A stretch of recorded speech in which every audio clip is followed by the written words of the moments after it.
Hello, আসসালামু আলাইকুম। আজকে এতগুলো আদা কেন কিনলাম সেটাই জানাবো। তো আপনারা জানেন আদা হচ্ছে মানুষের জীবনের একটা অবিচ্ছেদ্য অংশ। মানে আপনি যখনই রান্না করবেন মানে আপনাকে আদা ইউজ করতে হবে। তো এখন হচ্ছে আমি কিছুদিন আগেও 350, 380, 400 টাকা দামে আমি আদা কিনেছি। এখন দেখা যাচ্ছে বাজারে 100 টাকা করে আদা পাওয়া যাচ্ছে এবং এখন হচ্ছে একদম লাস্ট পর্যায়ে।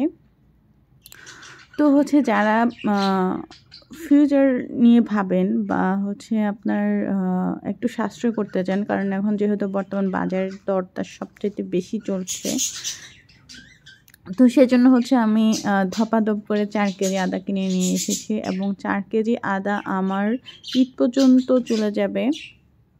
তো আমি সেজন্য কী করেছি, অনেকগুলো আদা বাজার থেকে নিয়ে এসেছি এবং এগুলো 100 টাকা করে পাওয়া যাচ্ছে এখন বাজারে। তো দেরি না করে আপনারা সবাই তাড়াতাড়ি করে নিয়ে আসেন।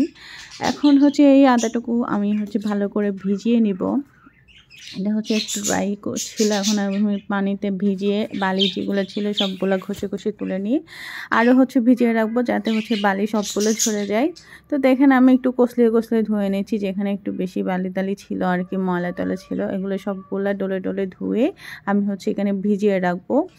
তো ভেজানোর পরে হচ্ছে এগুলাকে আমি কেটে ব্লেন্ড করে ফ্রিজিং করে রেখে দিব এবং এটা আমার 4 থেকে 5 মাস তো যাবেই, যেহেতু 1 কেজি আদা হয়তো 1 মাস বা 1.5 মাস মতো যায়। তো এখন হচ্ছে আপনারা যারা এভাবে করতে চান তাহলে আমার মতো করে কিনে হচ্ছে ফ্রিজিং করে রাখতে পারেন, যেহেতু সবারই এখনও ফ্রিজ আছে।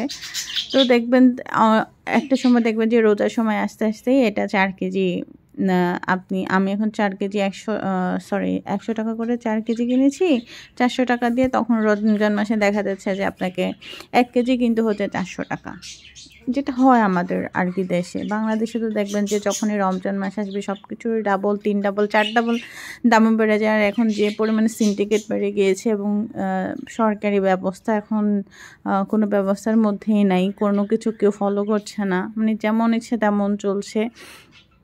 তো এই অবস্থায় হচ্ছে এইভাবে সাশ্রয়ীভাবে আসলে যদি না চলেন তাহলে আসলে চলাটা মুশকিল, বিশেষ করে মধ্যবিত্ত এবং নিম্ন মধ্যবিত্ত সংসারের জন্য হচ্ছে খুবই ডিফিকাল্ট বিষয়।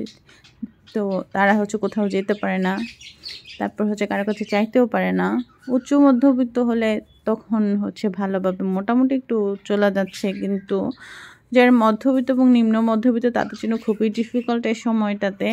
তো সেই জন্য আমি চিন্তা করলাম আমি যেহেতু করছি তাহলে আপনাদের সাথে একটু শেয়ার করি। আমার এই ভিডিওটা দেখে যদি একজনও করতে পারেন তাহলে করেন বা করার চিন্তা করেন, তাহলে সেটা হচ্ছে অনেক ভালো একটা কিছু হতে পারে। সেই জন্য হচ্ছে আমি আপনাদের সাথে শেয়ার করছি। তো আদাগুলোকে হচ্ছে আমি কুচি কুচি করে কেটে নিয়েছি ভালো করে ধুয়ে। তো দেখেন এখানে আমার একটা গামলা, এটা বড় একটা গামলা ফুল হয়েছে, আবার একটা ঝাঁকি ফুল হয়েছে।